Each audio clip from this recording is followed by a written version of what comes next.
Ma'am, एक वक्त पर आप दिल्ली पुलिस कमिश्नर के लिए भी ड्यू थी। आपका बहुत स्टेलर रिकॉर्ड था, सीनियरिटी थी, और जब आपको ओवरलुक किया गया, नज़रअंदाज किया गया, तो how did you deal with this hurt? जानते हुए कि अगर मैं भी पुलिस कमिश्नर 2-2.5 साल बनती, जो मेरा टेन्योर बनता, उसकी बारी आनी थी और मुझे बोल दिया कि तुझे नहीं मैं बनने दूंगा। ये हालत थी जेल में। मैम, ये लोग कहते हैं कि ये एक आपके लिए पनिशमेंट पोस्टिंग की तरह आपको वहाँ भेजा गया है। जरूर पनिशमेंट को, कि तिहाड़ जेल में जाना नहीं चाहता था कि ये क्या हो गया, गलती हो गई। And it's a fact, one officer was overheard by saying we made a mistake by sending Kiran to the as IG prison. Prime minister's house में कई प्यादे थे, ये प्यादों ने तुरंत मुझे ट्रांसफर करा दिया और उस वक्त ट्रांसफर हुई जब मेरी सख्त जरूरत थी अपने आप को दिल्ली में रखने की, क्योंकि मेरी बेटी बीमार थी। उन दिनों का माहौल ऐसा नहीं था कि आप जिसको जो चाहिए, जिसका मेरिट बनता है उधर लगाए, माहौल नहीं था। इट वॉज वेरी कंट्रोल्ड माहौल, पेट्रनेज का माहौल था, कौन किसको जानता है उसका माहौल था। अगर हम आपके पुलिस करियर पर वापस जाएं, कोई ऐसा रिफॉर्म जो आपको लगता है कि स्टिल पेंडिंग है? पुलिस वाले बहुत थके हुए हैं, they are tired, overworked, they are very overworked, और उनकी फैमिलीज सफर जरूर करती हैं। हमारे आज के खास मेहमान को किसी इंट्रोडक्शन की जरूरत नहीं है। ये हमारे लिए एक प्रिविलेज की बात है कि आज किरण बेदी मैम हमारे साथ एक खास मेहमान के तौर पर पॉडकास्ट में जुड़ रही हैं।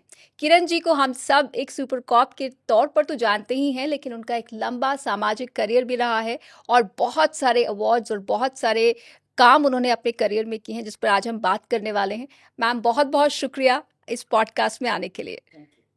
कि आपने प्राइम मिनिस्टर इंदिरा गांधी की गाड़ी टो करा दी, वो गलत जगह पर खड़ी हुई थी और उसे टो करा दिया, तो उसके बाद क्या हुआ? कुछ आपको बोला गया कि आपने ऐसा क्यों किया या क्या हुआ उसके बाद? एज डीसीपी ट्रैफिक जब मैंने चार्ज लिया, मैंने एक पॉलिसी बनाई। पॉलिसी ये कि किसी के साथ भेदभाव नहीं होगा और किसी से डेरना नहीं और मेरे से पूछना नहीं और सिफारिश लेके आना नहीं, ना ही मैंने सिफारिश लेनी है, और चालान की गिनती नहीं होनी चाहिए। चाहे चालान 0 चालान हो दिल्ली में, कोई प्रॉब्लम नहीं, ट्रैफिक ठीक चलना चाहिए, लोगों को घर पहुंचाओ, लोगों को ऑफिस पहुंचाओ। सो मेरा रूल एक ही था मेरे ऑफिसर्स में, तो मुझे किसी को कहना नहीं पड़ता था।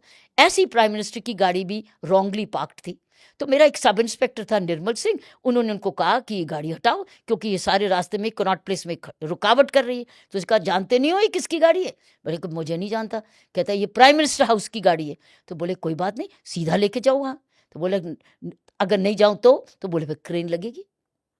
लगा दी उसने क्रेन, उसने लगा दी। मेरे से मुझे पूछा, पॉलिसी थी, क्योंकि मेरे से उस रूल ये था आप मेरे से नहीं पूछेंगे, जो वीआईपी है मेरे लिए नहीं पूछेंगे, गरीब के लिए तुमने करना ही करना है। क्यों हम लोग गरीब के लिए अगर कंपैशन है, एम्पैथी है, तो उसके लिए जो कि शायद उसकी रोटी रोजी है।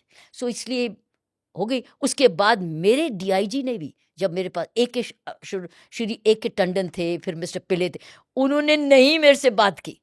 और उनको अगर सब आई कि किरण ने क्या कर दिया, तो बोले हम किरण से बात नहीं कर सकते, ये किरण की पॉलिसी है, हम उसके काम में इंटरफेयर नहीं करेंगे। मेरे पास अपनी सपोर्ट थी मेरे एडिशनल कमिश्नर अशोक टंडन जी की, जो अभी नहीं है, वो गुजरात काडर से हमारे दिल्ली पुलिस में आए थे। तो बात खत्म हो गई।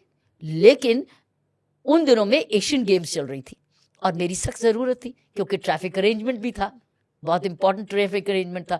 उनको अब नया बदलें कैसे?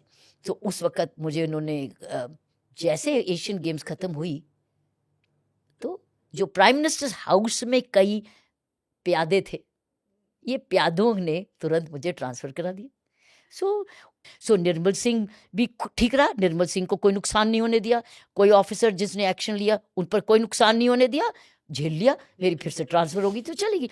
और उस वक्त ट्रांसफ़र हुई जब मेरी सख्त ज़रूरत थी अपने आप को दिल्ली में रखने की, क्योंकि मेरी बेटी बीमार थी और किसी को नहीं मालूम था कि मैं उसकी बीमारी के बावजूद भी मैं 24-24 घंटे काम कर रही थी, किसी को नहीं मालूम था। लेकिन मैंने पहली बारी जाके अर्जी लगाई कि मेरी ट्रांसफ़र को, मैं इस वक्त नहीं जा सकती बाहर, आप चाहे कहीं और भी ट्रांसफ़र कर दो, क्योंकि मेरी बेटी को सख्त ज़रूरत है मेरी दिल्ली। वो सिर्फ 3-4 साल की थी, 5 साल की थी, तो उस बीमार थी, उसमें किडनी प्रॉब्लम थी उसकी, और रेगुलरली डॉक्टर के पास मेरी माँ संभाल रही थी और मैं 24 घंटे काम करती थी। 24 घंटे मेरी माँ उसको मेडिकल केयर करती, और स्कूल में भी नहीं जा पा रही क्योंकि। सो ऐसे मैं इस वक्त अपनी मदद अपनी माँ की मदद कर रही हूँ। मेरी इस वक्त ट्रांसफ़र नहीं बनती। मैंने आज तक किसी को बताया भी नहीं कि मेरी बेटी को मेरी सख्त ज़रूरत है। तो मेरी नहीं सुनी गई, यहाँ तक कि अपॉइंटमेंट भी नहीं मिलती थी। बाहर दफ्तर बैठे रहना पड़ता था। ये ऑफिसर जो है अपने आप को इतना समझते थे, और नहीं सुना उन्होंने मेरी बात और मेरी ट्रांसफ़र कर दी। तो मेरी माँ ने कहा, मामा अब मैं क्या करूँ, छुट्टी लेके घर बैठ जाऊँ कि क्या करूँ? तो मेरी माँ ने कहा, मैं हूँ ना, तू जा, काम कर, जितनी देर निभा सकेंगे निभाएंगे, तू जा। तो मैं बड़ी मुश्किल से दिल्ली से बाहर की पोस्टिंग करी मैंने। उस वक्त मेरी गोवा में पोस्टिंग हुई, और गोवा आपको पता है कितना डिस्कनेक्टेड था, एयर ट्रैफिक भी कायदे का नहीं था। एक ट्रेन अगर आप लेते तो 3-3 दिन लगते थे। जैसे अब गोवा कनेक्टेड है, तब बहुत फ़र्क था। 3 दिन लगते थे, ट्रेन छोटी लाइन पे चलती थी वो ट्रेन, और फ्लाइट का तो मतलब ही नहीं। यहाँ होता तो वो मेरी सैलरी में आता ही ना। सो बट आपकी बेटी आपको बहुत मिस करती होगी उस वक्त। मेरी माँ, बच्चा है ना, उसको क्या पता, जी। क्योंकि उसके पास सारा घर था। मेरे मम्मी थे, मेरे डैडी थे, मेरी फैमिली थी, सारी सिस्टर्स थे। सो सारी फैमिली इकट्ठी थी ना, तो उसकी देखभाल कर रही थी। लेकिन फिर भी एक दिन ऐसा आया जब मेरी माँ ने कह दिया, बेटा अब मैं हाथ उठा रही हूँ, काफ़ी हो गया, वापस लौट जा, क्योंकि इसको हॉस्पिटलाइजेशन चाहिए। तब भी मैं आपको बताना चाहती हूँ, मैंने एप्लीकेशन डाली, गोवा से छुट्टी की। मेरे आईजी ने तो रिकमेंड करके भेज दी, और वो चिट्ठी लेके बैठ गए मेरे सेक्रेटेरिएट वाले, एप्लीकेशन चिट्ठी लेके। मेरे से और बर्दाश्त नहीं हुआ। मैं किसी ना किसी तरीके से, क्योंकि मेरे आईजी को पता था और उन्होंने मेरी छुट्टी रिकमेंड करी हुई थी, मैं किसी तरीके से निकल आई। और जैसे मैंने लैंड किया एयरपोर्ट से, मैं सीधा उसको ऑल इंडिया इंस्टीट्यूट लेके गई, क्योंकि वो सूजी हुई थी, सारा उस वाटर रिटेन किया हुआ था, उसकी किडनीज वाटर फ्लश आउट नहीं कर रही थी, और वो बेटी बीमार थी। सो सीधा मैं ऑल इंडिया इंस्टीट्यूट एयरपोर्ट के टारमैक से ही लेके गई, वहाँ से एयरपोर्ट से ही ऑल इंडिया इंस्टीट्यूट। सो ये तरीके होते हैं। आपको बहुत कुछ झेलना पड़ता है सही काम करने के लिए, लेकिन कुदरत की मदद होती रहती है, हिम्मत आती रहती है। कभी माँ मिल जाती है तो कभी कोई और हो जाता आजकल मैम नेटफ्लिक्स पर तिहाड़ जेल पर एक सीरीज चल रही है। है हाँ, और उसकी बहुत चर्चा हो रही है। आपने आईजी प्रेजेंस रहते हुए जो काम रिफॉर्म का वहां पर शुरू किया, आपको लगता है कि आपके वहां से हटने के बाद क्या तिहाड़ जेल ने वो रिफॉर्म्स को जारी रखा या फिर तिहाड़ जेल पीछे आ गई? आप वो नेटफ्लिक्स ब्लैक वारंट के बारे में जी बात करें। जी जी और ब्लैक वारंट एक बुक भी है, जी और ब्लैक वारंट एक नेटफ्लिक्स में सीरीज भी है, जी बिल्कुल और मैंने उसको देखा भी है। मैं उसकी रिलीज में गई थी, जी और इसका श्रेय सारा एक व्यक्ति को जाता है, वो है सुनील गुप्ता। और सुनील गुप्ता मेरा डीएसपी था, डेप्यूटी सुप्रिटेंडेंट लीगल था। वो एक ही व्यक्ति था जब मैं आईजी प्रेजेंट बन के आई जिस पर मैं विश्वास कर सकती थी। उसके बाद एक और व्यक्ति आया, जयदेव सारंगी, जो मेरा डीआईजी बन के आया। अब मैं देखो उनका नाम ले रही हूँ, जो कि नाम लेने लायक है। सुनील गुप्ता, जयदेव सारंगी, केआर किशोर द्विवेदी, तरसेम लाल और केआर मीना, ये इनकी वजह से हम लोगों ने तिहाड़ को संभाला। लेकिन आपको पता है, आश्चर्य होगा, मुझे नहीं मालूम था कि सुनील गुप्ता मेरे से पहले जब ये काम कर रहा था, क्या सफ़र कर रहा था। ये डॉक्यूमेंट्री में आपको पहली बारी मिला है। मैंने भी पहली बारी जब ब्लैक वारंट फिल्म देखी, तब मैंने हैरान हुई, अरे सुनील, तो ये हालत थी जेल में जब मैं पहले आई। मैं वेट थोड़ी कर रही थी कि क्या हो रहा था, पहले बताओ जी, मजा आया करते। मैं वाइट पेपर कराती हूँ, इंक्वायरियाँ कराती हूँ, कहूँगी इसकी रिपोर्ट लिखो, मुझे पर टाइम नहीं है, मुझे तो इमीडिएट से सुधारना है ना। सुनील गुप्ता ने नहीं बताया मुझे कि मैडम आपके आने से पहले ये हाल था। आपको पता है मेरे से मुझे कैसे पता चलता था हाथ पहले कैसा था? मैं एक फीडबैक बॉक्स घुमाती थी, लॉक्ड बॉक्स, उसी में प्रिजनर्स को मैं हक देती थी कि कुछ भी लिख के मुझे भेज सकते हो। उनमें आता था कि यहाँ ये होता था। मैडम अब हम बच रहे हैं। मैम, ये लोग कहते हैं कि ये एक आपके लिए पनिशमेंट पोस्टिंग की तरह आपको वहाँ भेजा गया, and you turned it around, bringing so many reforms and you surprised everybody. आपने सबको सरप्राइज कर दिया। उसके बाद रिएक्शन क्या था एस्टैब्लिशमेंट का जब आपके काम का इतना इम्पैक्ट दिखा? सो आपके 2 क्वेश्चन है। पहली बात, पनिशमेंट पोस्टिंग, जरूर पनिशमेंट, क्योंकि तिहाड़ जेल में कोई जाना नहीं चाहता था। को आईजी दिल्ली पुलिस चाहते थे मैं रेंज में जाऊं, मैं पुलिस स्टेशन को सुपरवाइज करूं।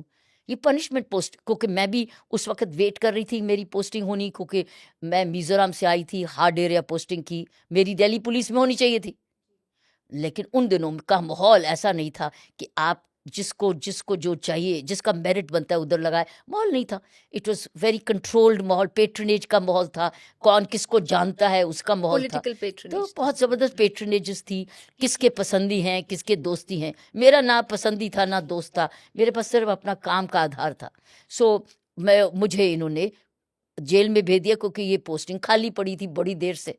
सो उधर भेज दिया, क्योंकि कई महीनों के नो वर्क के बाद भेजा। तो जब ऑडिटर ने कहा कि आप किसी को इतनी लंबी छुट्टी और पेड छुट्टी कैसे दे सकते हो, उसको काम क्यों नहीं देते, तो काम दिया तो ये खाली हो गया। फिर जिन लोगों ने आपको यहाँ पर भेजा था, वो ये पछताए। सोचकर उसका उनका क्या रिएक्शन दैट था? Was your second part. जी जी। वो बड़ा पछताए कि कहाँ भेज दिया। ओ, हम तो सोचा था ये परेशान होगी, कंप्लेंट करेगी, सिफारिश लगवाएगी, हाथ पढ़ाएगी, ये तो कमाने लगी रेपुटेशन, कमाने लगी गुडविल, ये तो कुछ, ये तो आशीर्वाद मिलने लगे इसको, इसकी तारीफ होने लगी। क्योंकि अब मैं नहीं बोल रही थी, वो जो रोज 500 लोग जेल से बाहर निकल के जा रहे थे, वो बता रहे थे कि जेल में कोई करप्शन नहीं है, हमको कुछ देना नहीं पड़ता है, बीड़ी नहीं मिलती है, नशे को सुधार हो रहा है, हम तो पढ़ के लिख के आए, हम तो अनपढ़ गए थे, हम तो लिख के आए, देखो हमारे पास स्कूल बैग है। क्योंकि ये सारे स्कूल बैग्स भी डोनेटेड थे from the schools in Delhi, वो उन्होंने डोनेशन की।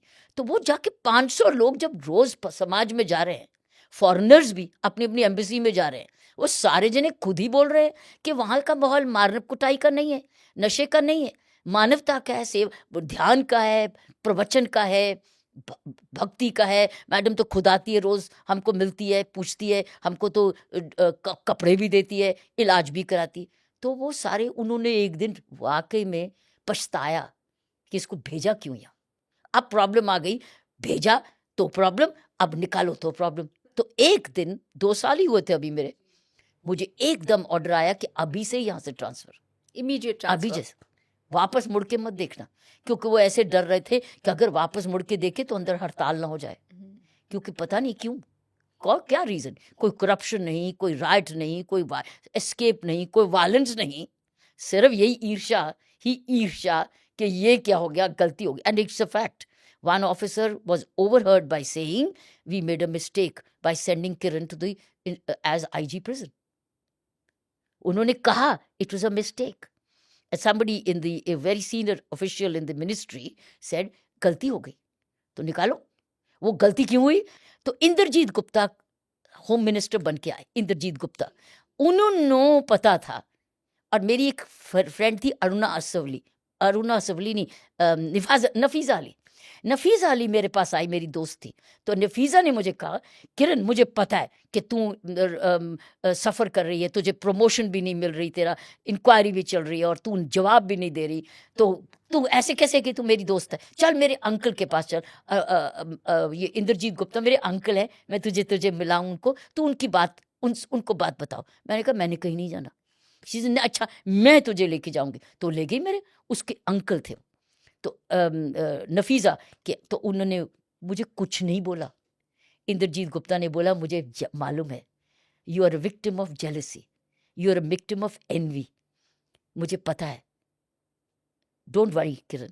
मैंने कहा, मैं कैसे, मैं तो वरीड हुई नहीं, ये तो मैं इसीलिए आई हूँ कि नफीजा लेकर आई सर, मुझे कुछ नहीं चाहिए, जैसे हूँ मैं ठीक हूँ, मैं तो लिख पढ़ रही हूँ और अपना काम ठीक से, मेरी परिवार में शांति है। उन्होंने क्या किया मुझे नहीं मालूम क्या हुआ, वो फाइल शायद उन्होंने कॉल करी जिसमें मैंने जवाब भी नहीं दिया था, उस फाइल को उन्होंने क्लोज किया और जो सील्ड कवर में था, जो मेरी प्रमोशन रुकी हुई थी, सील्ड कवर खुलवा के मेरी प्रमोशन मुझे मिली इनकी वजह से। एक व्यक्ति आया, इंद्रजीत गुप्ता, वो भी सरकार है लेकिन वो इंडिविजुअल था। मैम, जैसे आपने इंद्रजीत गुप्ता का जिक्र किया, तो जिस सरकार में आपको तंग किया गया, पनिशमेंट पोस्टिंग दी गई, क्या वहां भी कोई एक शख्स जिम्मेदार था? शख्स तो होते हैं, मतलब क्या हम उनका नाम ले सकते हैं? नहीं, उनका देखो, मैं अच्छे का नाम लूंगी, जिसने मेरे से बुरा किया मैं उसका नाम नहीं लूंगी। लेकिन देखो, मैंने हर एक के अच्छे का नाम लिया, अपनी सहेली का नाम लिया, मिनिस्टर का नाम लिया, लेकिन उसका नाम नहीं लिया और मुझे मालूम है जिसने कहा था कि मुश्किल गलत हो गया इसको पोस्टिंग की, वो व्यक्ति आज जिंदा नहीं है इस वक्त, तो क्या नाम लूँ उसका। सो इसलिए मैं अच्छे का हमेशा नाम लूँगी, ये मेरी हैबिट है। मैम, एक वक्त पर आप दिल्ली पुलिस कमिश्नर के लिए भी ड्यू थी। आपका बहुत स्टेलर रिकॉर्ड था, सीनियरिटी थी, और जब आपको ओवरलुक किया गया, नज़रअंदाज किया गया, तो how did you deal with this hurt कि मेरे साथ ऐसा क्यों हुआ? ओवरलुक भी एक इंसान ने किया। सी मैंने अभी कहा ना, पर आप उसका लेकिन नाम नहीं लेना चाहेंगी। नहीं, क्यों उसको क्यों लूँ, जी। उसको डिस्क्रेडिट क्यों दूँ। हम्म, लेकिन एक व्यक्ति ने किया। क्यों? क्योंकि उसकी दोस्ती थी एक और इंसान के साथ जो उसका दोस्त था और मेरे से 4 साल जूनियर था। उन्हें पुलिस कमिश्नर बनाया गया। उसको बनाया, जानते हुए कि अगर मैं भी पुलिस कमिश्नर 2-2.5 साल बनती, जो मेरा टेन्योर बनता, उसकी बारी आनी थी, उसको बनता। और लेकिन वो इतना इम्पेशेंट था अपने दोस्त को बनाने के लिए कि उसने उसको लगा दिया और मुझे बोल दिया कि तुझे नहीं मैं बनने दूंगा। उसने मुझे बोल दिया था जब मैं ब्यूरो ऑफ, उसने मुझे चाय पर एक जगह बता दिया था कि किरण तेरे पास कितने साल की सर्विस है। मैंने कहा मेरे पास 3-4 साल की। तो फिर ठीक यही रहना। मुझे पहले ही उसने दिमाग में बता दिया था कि मैं नहीं तुझे बनने दूंगा। मैंने सोचा शायद सर सोच बदलेगी, ऐसे क्या। मैंने इसको इग्नोर किया क्योंकि उस वक्त ऑलरेडी पुलिस कमिश्नर थे, तो मेरी कोई जल्दबाजी नहीं थी बनने की। ऑटोमेटिकली जब टेन्योर किसी की खत्म होती है मेरी बारी आ जाएगी। लेकिन मुझे ये नहीं पता था कि इस हद तक वो व्यक्ति जाएगा जो कि खुंदक लेगा, क्योंकि मैं उसकी बातें नहीं मान रही थी। उसकी जो गलत हरकतों को मैं एक्सेप्ट नहीं कर रही थी। उसकी व्यक्ति की अच्छा आचरण भी नहीं था।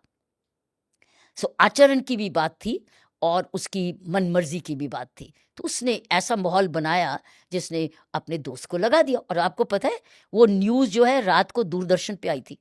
वो दिन में नहीं न्यूज़ आई कि किरण बेदी ओवरलुक्ड। ओ, और रात को 10 बजे मैं बेड पे बैठी थी, सडनली देखा दूरदर्शन पे, उन दोनों मेन दूरदर्शन ही था, जी जी। तो दूरदर्शन पे न्यूज़ आई। तो मैंने अपने फैमिली को बोला कि मेरे 2.5-3 साल बड़े कीमती ज़िंदगी के हैं। अब मुझे वहीं पर जहाँ मुझे पास और कुछ काम क्रिएटिविटी का नहीं है, चुनौती का नहीं है, मैं अपना समय अपने पास वापस लूँगी, अपने हाथ में लूँगी और अपने जीवन की ये जो नेक्स्ट 3 इयर्स है, अब इसके लिए एक नया राह बनाएँगे मामा। सो मेरे पेरेंट्स और मेरी फैमिली सारी मेरे साथ थी कि जो तू करेगी मंज़ूर है। आपको लगता है किस्मत ने आपका साथ दिया कि आप 84 रॉयट्स में दिल्ली पुलिस में नहीं थी और पुलिस पर उस वक्त बहुत इल्ज़ाम लगे? शायद दिल्ली 84 राइट्स में होते तो शायद मैं भी उसमें कुछ किया होता, काम किया होता, क्योंकि मैं प्रोटेक्शन तो करनी थी। तो पता नहीं मेरा रोल क्या होता, मुझे नहीं मालूम। लेकिन मैं 84 अगर आप राइट्स, होती, फर्ज कीजिए अगर आप तो, होती, तो क्या क्या फर्क तो मैं होती वो जो मैं हूँ। मैं अन्याय थोड़ी सहती, अन्याय थोड़ी सहती। मैं भी आगों में अग्नि में भलती, कहीं जलती, कहीं गिरती, कहीं बचाती। ये मेरी को मैं नेचर कैसे बदलती, क्योंकि अन्याय के खिलाफ लड़ना, ऐसे मेरी शुरुआत ही हुई थी अन्याय में आग में जलने की। इनफैक्ट गौतम कौल साहब की स्टोरी है, जी। गौतम कौल साहब की स्टोरी है। जब मैं एक ट्रेनिंग में थी, एक राइट्स हुआ था सदर बाजार में, ट्रेनिंग में थी मैं, 1973 की बात कर रही हूँ। जब मैंने ज्वाइन किया 72 में, तो 1973-94 में ये आग की राइट्स हुए। 84 में मैंने ज्वाइन किया, 74 में, 72 और मैं ट्रेनिंग में थी। गौतम कौल साहब उस वक्त डीसीपी नॉर्थ डिस्ट्रिक्ट के थे, तो जबरदस्त एक सदर बाजार का राइट। और उन्होंने आपको ट्रेन भी किया था? उन्होंने मुझे ट्रेन भी किया और उन्होंने कहा किरण वहां उस घर में आग लगी हुई है, जा तू। और मैं ट्रेनी थी, मुझे अभी एक्सपीरियंस नहीं था।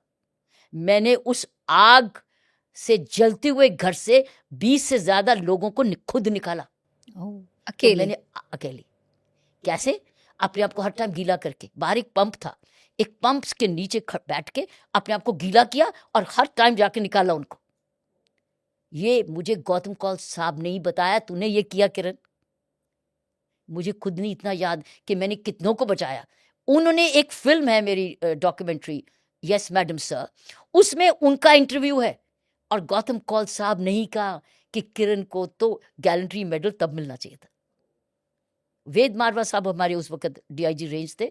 सो इसी कहानियां ये है कि अगर मैं 84 राइट में होती तो जो मुझे काम मिलता मैं तो लगती, मैं तो ड्यूटी करती। तो जो मेरी ड्यूटी, अगर मैं 74 में एज अ ट्रेनी लोगों को आग से बचा सकती हूँ बिना एक्सपीरियंस के, तो मैं 84 में ना बचाती, क्योंकि वो आप आप वही बन जाते हो जो आप शुरुआत से हो।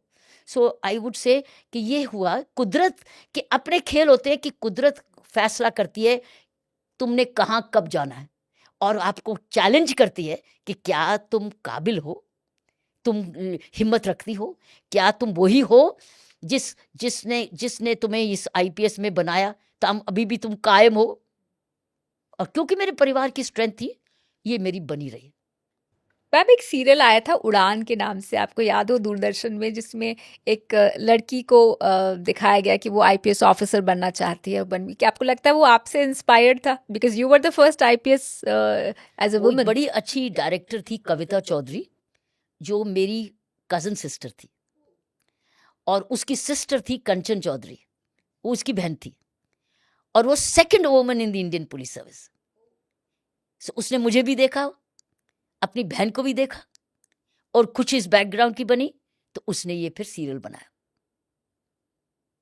और दुख की बात यह है कि ना कंचन आज जिंदा है और ना कविता यहाँ जिंदा है।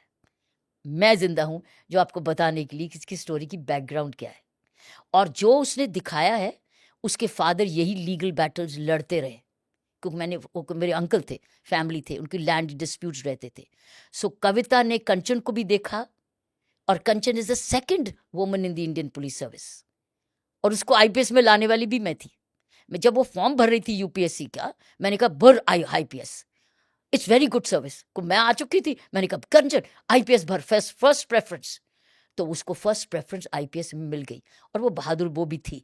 तो कविता, कंचन और मैं, हम दोनों ने तीनों ही के बन गए।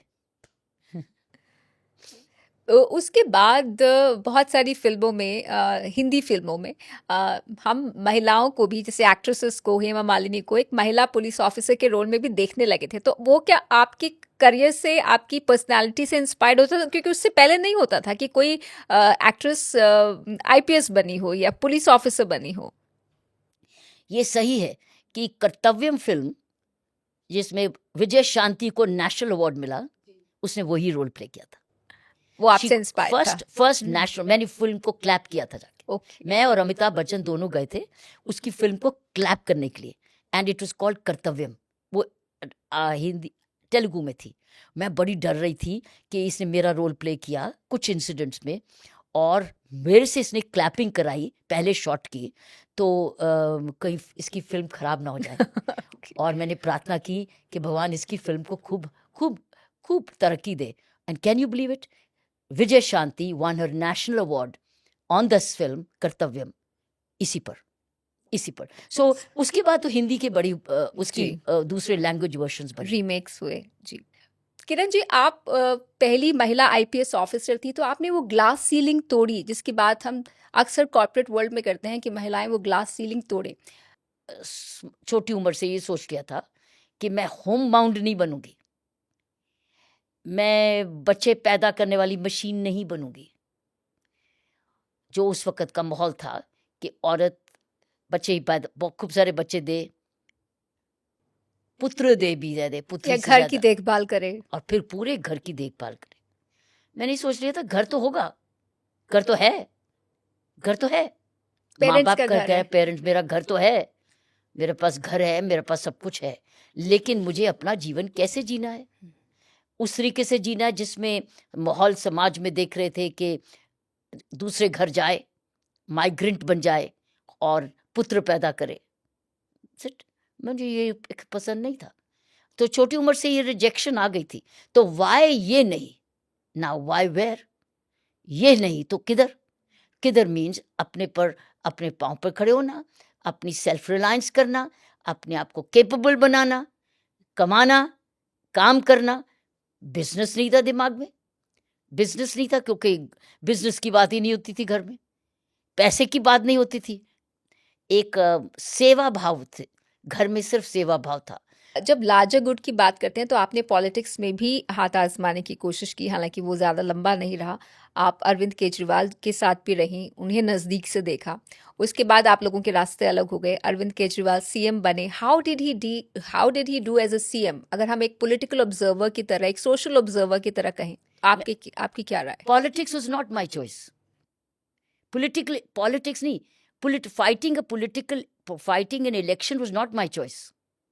मुझे रिक्वेस्ट की गई थी कि उस वक्त तुम ही इस व्यक्ति को जानते हो, तो तुमको दिल्ली पसंद है, दिल्ली तुझे पसंद भी करती है, तुम दिल्ली को जानते भी हो और दिल्ली में तुम्हारी गुडविल भी है, तुम लड़ो. बीजेपी लीडरशिप ने आपसे रिक्वेस्ट की कि मुझे आप ये लड़ें. लीडरशिप में कहा कि आप लड़ो, फॉर द रीजन कि देखो दिल्ली तुम्हारी है, दिल्ली ने तुम्हारे लिए इतना कुछ किया है, तो अब तुम भी दिल्ली के लिए करो ना. जब ये कहा गया कि दिल्ली ने तुम्हारे लिए इतना कुछ किया है, तुम भी करो ना दिल्ली के लिए, तो मैंने कहा मुझे पॉलिटिक्स नहीं आती, और ना ही मैं फंड रेजिंग करूंगी, और ना ही मेरे पास पैसे हैं, और ना ही मैं किसी से कुछ मांगूंगी, और ना ही मैं कहूंगी मेरे लिए वोट करो, मैं आपके लिए करूंगी, क्योंकि मुझे ये कुछ नहीं आता. मुझे सिर्फ लोगों को का भला आता है कि, और ट्रांजैक्शन नहीं आती कि मैं तुम्हारे लिए ये करूंगी, तुम मुझे ये करना. बोले आप वो तुम छोड़ दो, तुम एडमिनिस्ट्रेशन करना, अगर तुम जीत गई तो तुम एडमिनिस्ट्रेशन करना, बाकी पॉलिटिक्स तो हमारे लिए छोड़ दो. तो इन शर्तों पर आई फॉट दैट इलेक्शन. और 1 महीने की फॉर्चुनेटली बड़ी छोटा पीरियड था, 1 मंथ का, लेकिन जो मैंने झूठ देखा उस टाइम में, जो छल कपट देखा मैंने, कैसे कुछ आप उस बारे में इलैबोरेट कर पाएंगे? झूठ स्टेटमेंट्स, पब्लिक स्टेटमेंट झूठी, झूठे चित्र, मॉफ्ड फोटोग्राफ्स एंड पोस्टर्स. किसके? मेरे. अच्छा, आपके. by your opponents या हाँ, by by the some- opponents, by the by the opponents. opponents. और जो झूठ हुआ, पिक्चर्स को मॉर्फ किया गया, परिवार पर उछाला करने की उछाला, खरीदना, इसी छल कपट, बेईमानी, और ऑल्सो स्वार्थ. हर टाइम आएगा, अच्छा मैडम हम आपको वोट देंगे, हमारी एडमिशन करा दोगे, मैडम हम आपको ये वोट देंगे, हमारी नौकरी लगवा दोगे. मैंने सबको बोल दिया नहीं. मैडम बिजली का वो बिल, बिजली माफ कर दोगे. मैंने कहा कैसे, अगर बजट में होगा स्कोप तो कैसे, क्योंकि मेरी सी आई वाज दैट सिंपल. कहा मुफ्त तो चीजें नहीं मिल सकती, हर एक चीज. जबकि आम आदमी पार्टी यही सब प्रॉमिस कर रही थी. एब्सोल्युटली. और मैं कह रही थी ये तो बजट में होता है, तो अगर बजट में आएगा कि इसके लिए प्रोविजन होगा तो बिजली फ्री हो जाएगी, लेकिन अगर बजट नहीं होगा तो कहाँ से, किसी ने तो पेमेंट करनी है. तो उन्होंने देखा, हाँ दिल्ली को अलग, दिल्ली को राज्य बन जाएगा. मैंने कहा वो ये गवर्नमेंट ऑफ इंडिया की पॉलिसी है. बाकी कह रहे थे दिल्ली को स्टेट बना देंगे, मेरे से पूछेंगे, मैं कह that's a policy of the government and it's according to the law of the parliament. So उनसे मुझे कुछ मिल ही नहीं रहा था. लेकिन मैंने आपको बोला शुरू से मैं कुछ धंधा करने नहीं गई थी. तो आप धंधा ना करने वाले को कैसे वोट देंगे?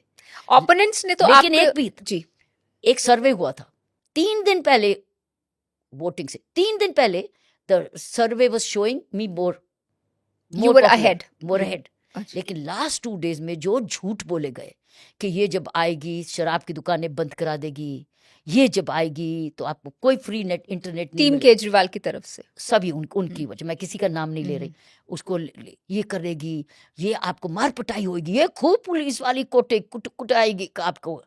सो बहुत सारे लास्ट 2 डेज में इन्होंने पर्टिकुलरली अर्बन यूथ को गुमराह बहुत किया. वो मैंने सुना सब कुछ, और रिजल्ट मुझे समझ आ गई थी, तो मैंने तो रिजल्ट की वेट भी नहीं की. पर किरण जी, आपको ये लगता है कि और ओपोनेंट्स रिजल्ट के इमीडिएटली डे बाद मेरी स्पीकिंग एंगेजमेंट्स हार्वर्ड यूनिवर्सिटी में और अमेरिका में मेरी टिकट्स बुक थी. आपको लगता है कि ओपोनेंट्स ने तो जो कीचड़ उछाली वो उछाली क्योंकि वो आपके खिलाफ थे. क्या स्टेट बीजेपी ने, दिल्ली बीजेपी ने भी आपके लिए उतना जोर लगाया जितना लगाना चाहिए था? क्योंकि जो वर्कर्स थे वो भी शायद परेशान थे नहीं, कि अगर उन्होंने पूरा जोर लगाया. मेरे जो पार्टी को, मेरी इलेक्शन को संभालने वाले तो करंट स्पीकर हैं, जो करंट स्पीकर है ना पार्लियामेंट के, ये ही handled my election. That was the maximum you could do. So he handled my election, but he saw कि ये झूठ बहुत ज्यादा हो चुका है. ये नैरेटिव कहते हैं ना, नैरेटिव, जी, वो नैरेटिव को मैं काउंटर नहीं कर सकी झूठ से. झूठ का झूठ.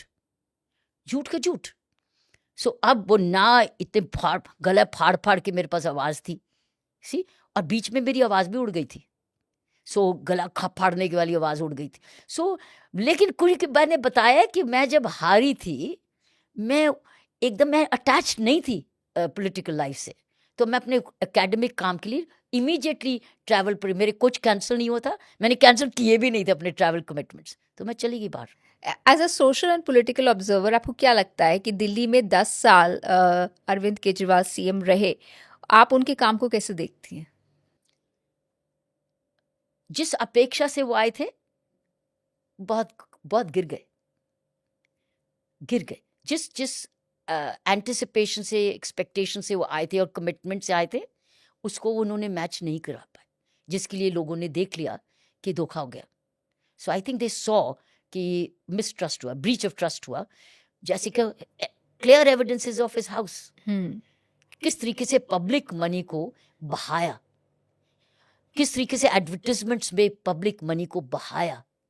सो पब्लिक को सीइंग कि पब्लिक मनी को ऐसे बहाते, रोज हर चीज में, हर जगह उसकी कॉस्ट है। और घर, पहले तो कहते थे छोटा घर में काफी है, जोड़ी घर, सब कुछ। So I think public saw through the game. आप एलजी भी रही पुडुचेरी की, वो भी एक दिल्ली की तरह ही रीजन है। पुडुचेरी में आपके टेन्योर की हाईलाइट क्या रही और दिल्ली उससे क्या सीख ले सकती है? पुडुचेरी में भी जैसे त्योहार में एक मॉडल बना था, पुडुचेरी में भी मॉडल छोड़ के आई थी कि अच्छा प्रशासन कैसे होता है, ईमानदारी का प्रशासन पर कैसे। वहां भी सरकार के साथ आपकी खींचतान चलती रहती थी। वो करप्शन की वर्ड थी, क्योंकि वहां आदत थी करप्शन की, जबरदस्त आदत थी, जबरदस्त आदत थी। इनफैक्ट जब मुझे पोस्ट किया गया था, मुझे यही कहा गया था कि वहां पैसे का ध्यान रखना। अगर हम आपके पुलिस करियर पर वापस जाएं, कोई ऐसा रिफॉर्म जो आपको लगता है कि स्टिल पेंडिंग है? पुलिस वाले बहुत थके हुए हैं, they are tired, overworked, they are very overworked. और उनकी फैमिलीज सफ़र ज़रूर करती हैं, साइलेंटली सफ़र करती हैं। उनकी फैमिलीज कई तो बच जाती हैं, कई इग्नोर हो जाती हैं। So I think that kind of shift system, जहाँ 8 आवर्स या 10 आवर ड्यूटी एश्योर्ड हो, और आपको पता हो कि आप के बाद वीक के बाद आपको रेस्ट भी मिलेगी, और आप घर भी, कोई एसएचओ आपको पता है घर नहीं जा सकता, कोई एसएचओ घर नहीं जा सकता बिना इजाज़त के। सो महीने महीने नहीं जाता वो, चाहे घर कहीं भी हो।